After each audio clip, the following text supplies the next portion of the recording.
unless the story in Penguin and then the Batman Part 2 takes a crazy turn, we can all see the writing on the wall, and that's that the Court of Owls is coming to the Batman Part 2 or Batman Part 3. And recently, director Matt Reeves was asked about this, and the way he plays coy is probably very telling if you want to believe that the court is coming.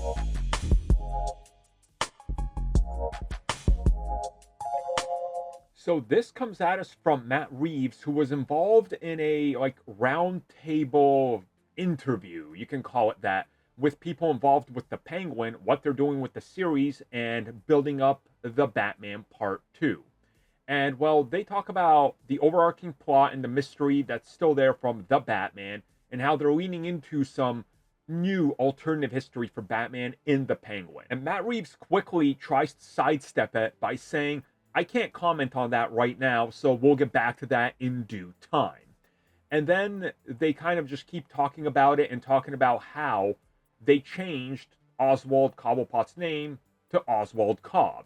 And if there's a possible connection to William Cobb, the assassin for the Court of Owls. The Penguin showrunner would step in and make a statement saying, I can't 100% answer that because I don't know everything. Now, obviously, they know to some degree. And to some degree, they got to keep things a secret, even if they're very apparent and in your face. And it could be a true statement as well, where it's like, look, I don't know what Matt is doing, and that could be true.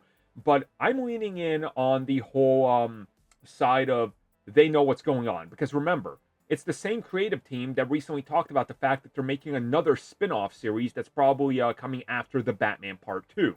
So they got to be talking to one another to figure out how this goes, what goes where, and who's doing what. And the Court of Owls is right there, we could see. But maybe they're also teasing that maybe it's not the second film. Maybe it's going to be the third film. Like, that's the big blow-off when everything comes crashing down for Batman at the end of the second film, which it's got to, because the second film is always the low point, right? So I'm definitely excited to see how they handle this and if they're going to go into the court, because I think they are.